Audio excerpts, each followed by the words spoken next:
our society is raising a generation of children that don't know how to play outside.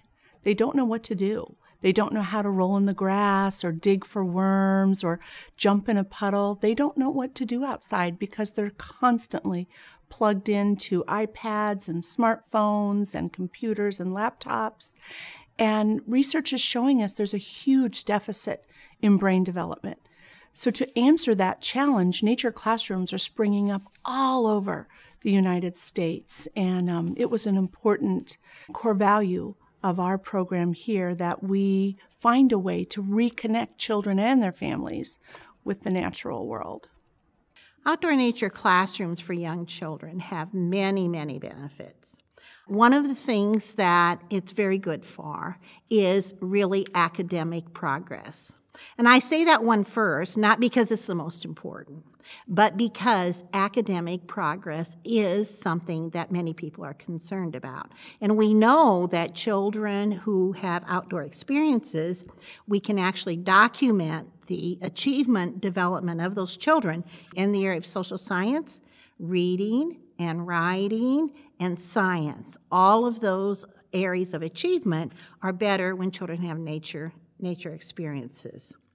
We also know that children are more enthusiastic about learning. So enthusiasm and engagement when they have natural outdoor experiences is much higher, which ties into the academic learning also, because they see the reason to learn those academic skills and to practice those academic skills when they're out studying things in nature. We also know that children who have outdoor experiences do better in terms of executive function. So in terms of executive function, we're talking about creativity, we're talking about problem solving, and we're talking about the ability of the individual to focus and to pay attention to what they're doing. So we know attentional skills, which are executive function skills, those are much better for children who have outdoor experiences on a daily basis. Children who have time outside are much more focused inside. They are able to develop impulse control, and they are able to stay with activities and complete activities. So you have fewer behavioral incidents with children who have outdoor time where they're really engaged with nature, and you also have fewer impulse issues. One of the questions that teachers often ask is, what is the effect of nature on children who have specific attentional problems? I have had teachers tell me that they don't want to take the children outside because it winds them up, because it's too stimulating for them. In reality, the research shows the opposite. Children with ADHD who have experiences outdoors, half an hour or more, actually have reduced symptoms. They're much more able to concentrate. They can focus for longer periods of time when they are in the classroom. Well, one of the things I think we have to understand is when we're talking about ADHD or ADD or many of the other challenges that we have with children, it's an issue of what's going on within the brain. And what happens with the brain is when we are stressed, we have a hormone called cortisol, which affects the thinking of the brain. High levels of cortisol occur when you are under stress. And when you have children who are outdoors, cortisol levels actually drop. So it has become recognized that nature experiences are medically a way to deal with some of these more challenging situations that children are facing. In fact, the effect of nature has been so great in terms of those social emotional skills and in terms of the reduce of cortisol that some people call that nature's pharmacy. One of the things to understand is that all children benefit socially and emotionally from being outside. And one of the factors that we know is that it develops resiliency in children. When I talk about resilient, I talk about bouncing back, the ability to handle adverse consequences, and then to be able to live with those and move on, to be really upset and calm yourself down. Those things are much more possible to do that when you have had nature experiences. They are more able to handle their own problems. They're more able to bounce back from adversive consequences. Another advantage of connecting with nature is the child's development and understanding of how things affect other living things. And when you understand that, then you can also develop a better understanding how what you do affects other people. So rather than it all being about them and their interactions, it enables them to look at how one thing interacts with another and to develop empathy for that. Let's talk a little bit more about the physical effects of being in nature. One of the things I want to focus on, and this is rather alarming actually, is the effect on children's vision. We know that experiences in nature actually shape the brain and how the brain processes, but it also shapes the eyes. So we now know that children who are spending extensive amounts of time indoors are not developing far vision. So what has happened is we have this great increase in myopia in this country. Often parents are afraid of children getting dirty. Often they're afraid of mud. Often they're afraid of real objects like real bugs. They're afraid of those things. And one of the reasons is they want their children to be healthy and be happy.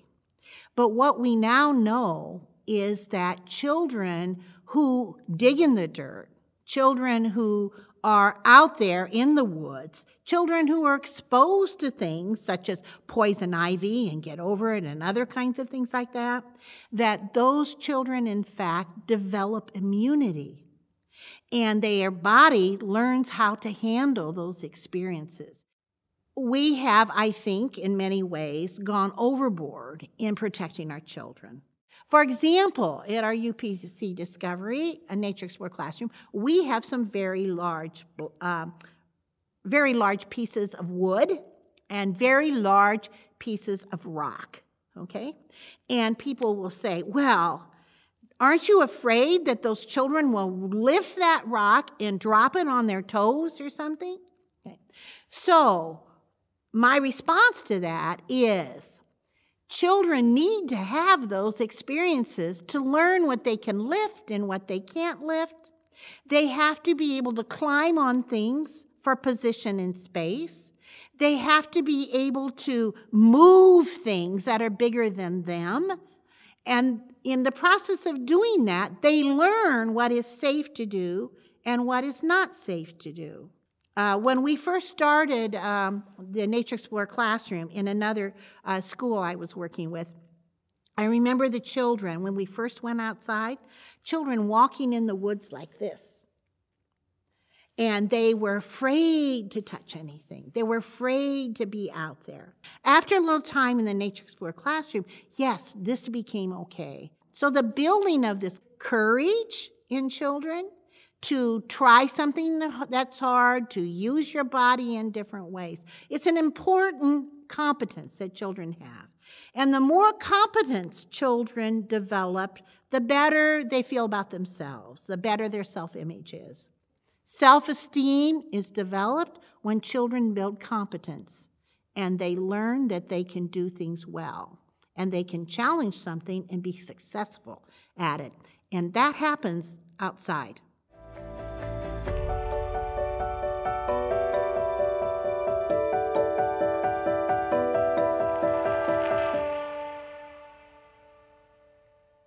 So at UPC Discovery, it was a goal for our Nature Connections Committee to get our nature classroom certified. through the Arbor Day Foundation and Dimensions. So with that in mind, when we worked with our landscape architect, we wanted to make sure we included the required features. So the first one is the entryway. The entryway is important because it signals visually to the children, this is something different.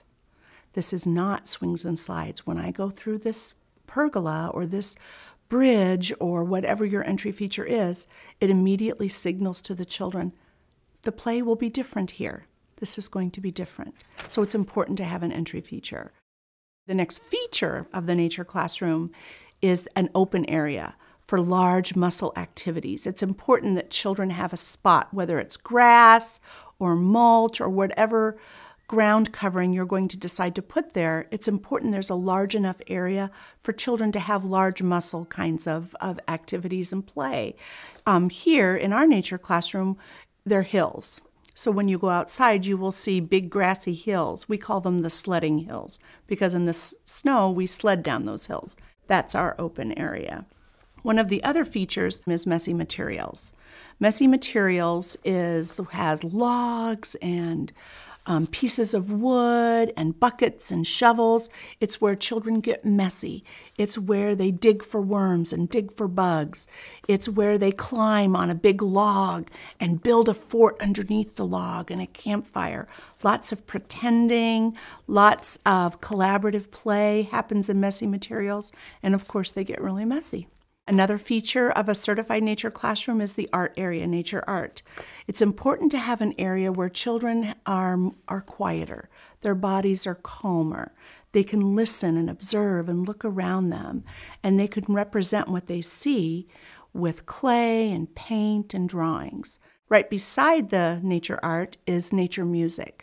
A music area where children can listen to the sounds around them, the birds and the rustle of the trees and the grasses, and they can replicate that or try to replicate that. Another feature of a certified nature classroom is a building or construction area where children can use larger muscles and they can construct and build things. In our nature classroom, it's Outlast blocks. They're great big blocks that children love to build with and make forts and dump trucks and whatever it is they want to build that day out of these Outlast blocks. And the Outlast blocks are weatherproof, so we use them in all kinds of weather. Children build right in the middle of 3 or 4 inches of snow with the Outlast blocks. That's our building area. Gardening or pathways to play is another feature of a certified nature classroom. It's important to give children the opportunity to learn about how things grow, how to plant, what is a seed, what's a bulb, how do I plant it, how do I take care of it. Another feature of a certified nature classroom is the gathering space. The gathering space needs to be quite large so that it can take a whole group of children. For us, the gathering space is our treehouse. When you go outside, you'll see a big space, a deck rather, that serves as our treehouse, but it's also our gathering space as well. Another required feature of a nature classroom are storage areas, so that teachers never have to, or parents never have to go in and out of a building to get supplies.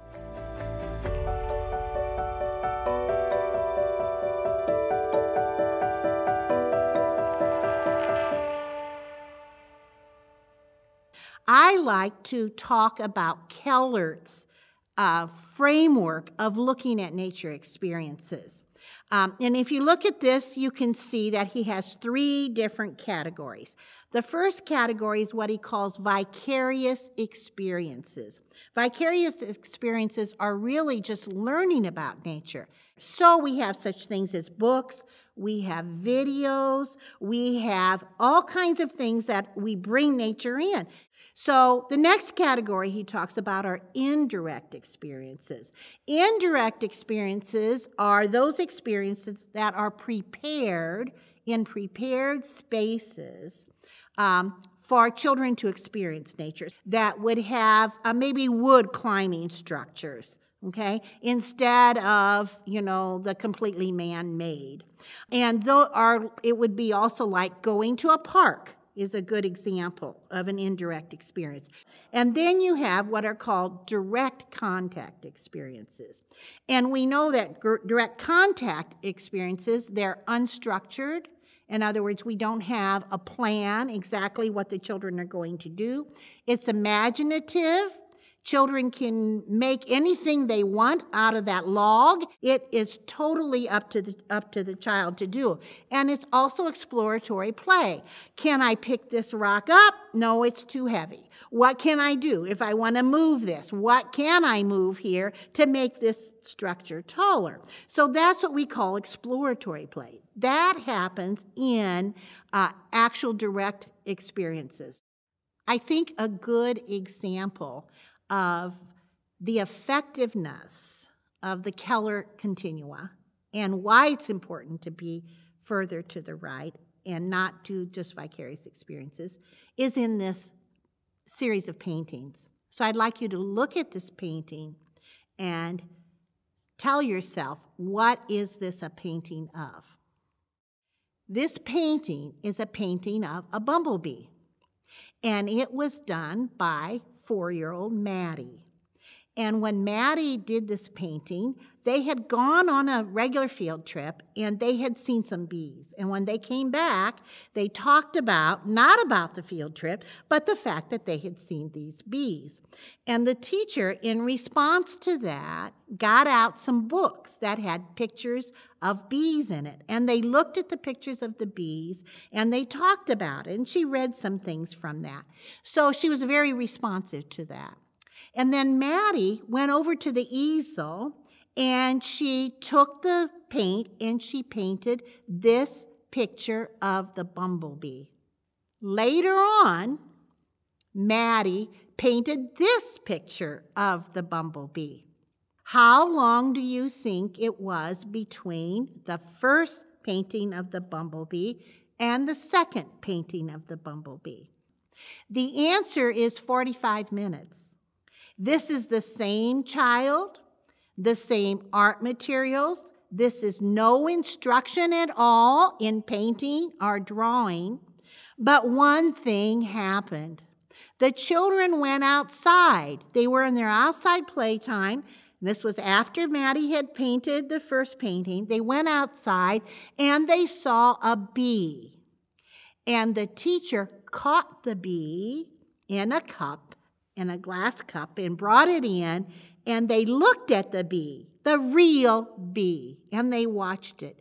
And then Maddie spontaneously went to the easel and painted painting number 2.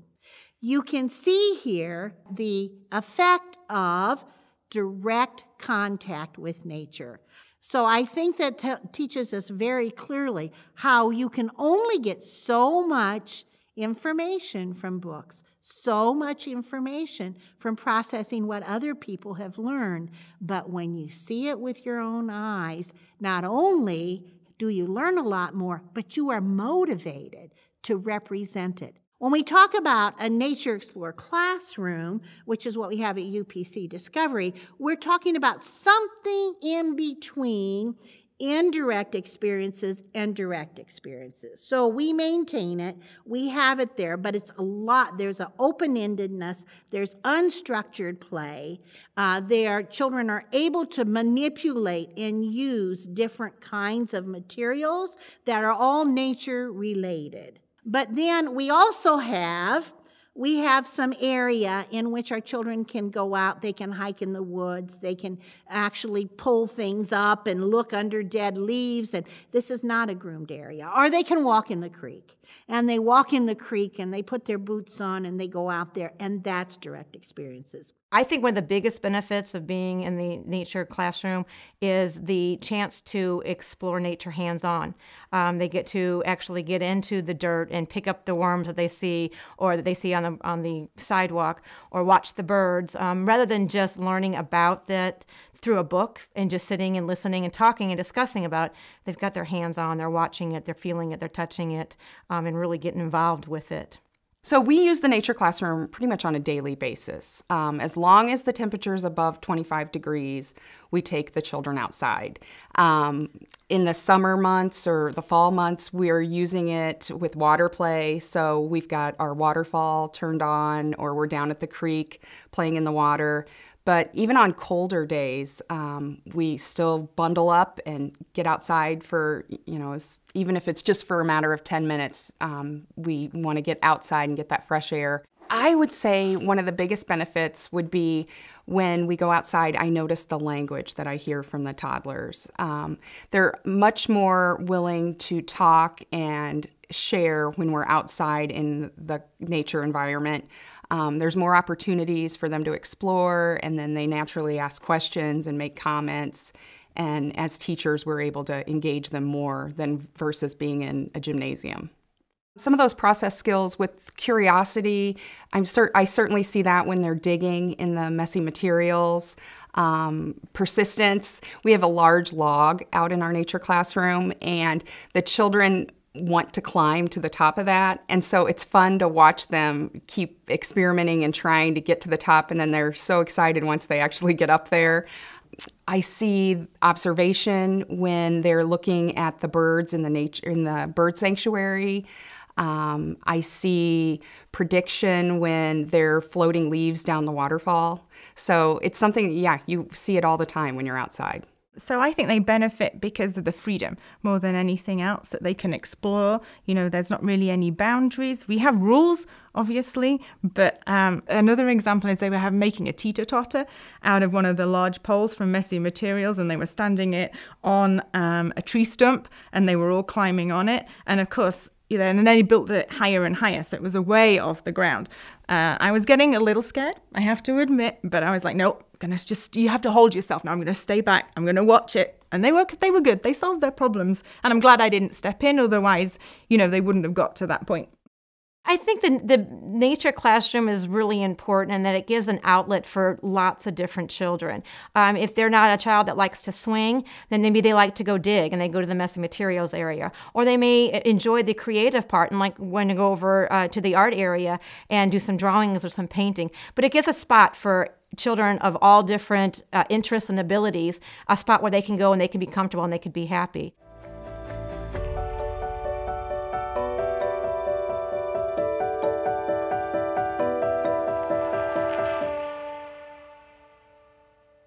I think it's important when you begin to decide as a committee, as a school board, as a teaching staff, that this is something you want to do. It's important to move, but move slowly. You have to raise awareness. When we started the nature classroom here, one of the first things we did is we did a book study. We all read Last Child in the Woods by Richard Louv. And then we had a book study every week, and we talked about the implications for our own children here in our own community here in Central Illinois. And that started the whole nature classroom, the book study, and that was with all of my teachers.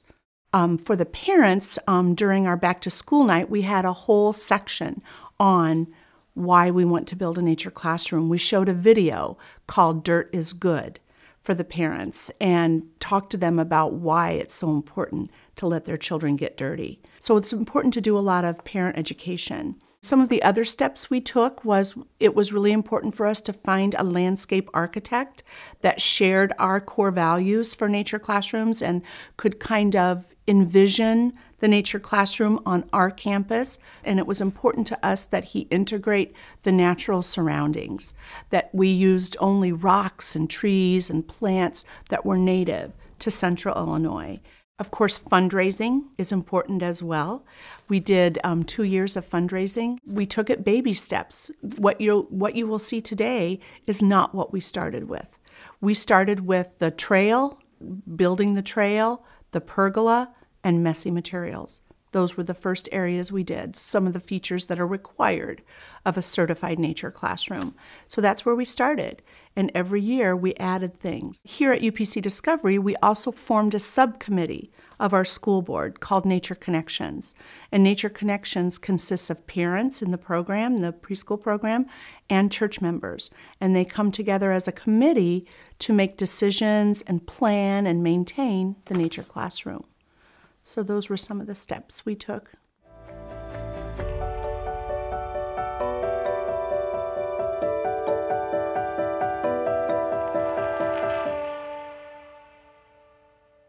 We also wanted to find a strategy for offering and encouraging more intergenerational activities. And some of our older church members are experts with nature, expert bird watchers that can identify bird calls, expert gardeners, master gardeners, and they have wonderful skills to share with our young families and our children.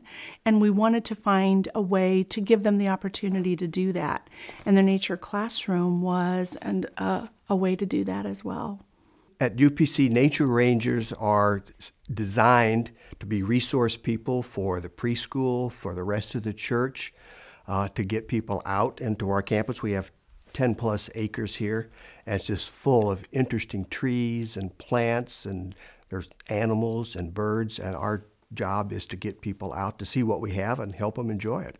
Many of the features in the nature classroom were designed and constructed by the families. The mud kitchen was entirely designed by a parent, and then she organized her own construction team.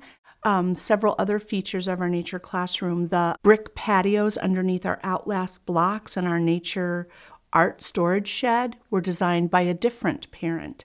And I loved that they took ownership and came up with these ideas on their own. What UPC does is twice a year, we have what's called a nature outdoor workshop. And it's parents of the students here and then some volunteers from the church here at UPC. We have assigned duties for about 3 to 4 hours. Again, it's in the fall and in the spring, and it's upkeep. It's creating new stations. It's expanding current creativity stations and workstations. Workdays are a huge way that preschool families are engaged in the nature classroom. And it's awesome to see elderly people, church members, young dads, young moms coming together for a single purpose. And that's what nature classroom does for us here. The nature outdoor workshops, they work. It's a shame it's only twice a year because most of the parents that participate in it, it's only 3 to 4 hours, and we have a lot of fun doing it. And it's a great time for fellowship and getting to know the fellow parents and, why we all chose this place for our child's early education development.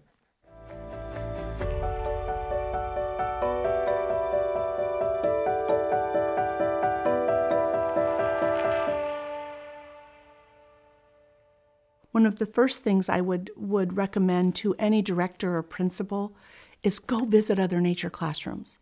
Go see some other nature classrooms in the area. Go visit them. Talk to other administrators who have walked the journey that you're about to undertake.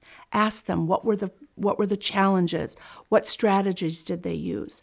I think it's really important to get your parents, your families on board right away.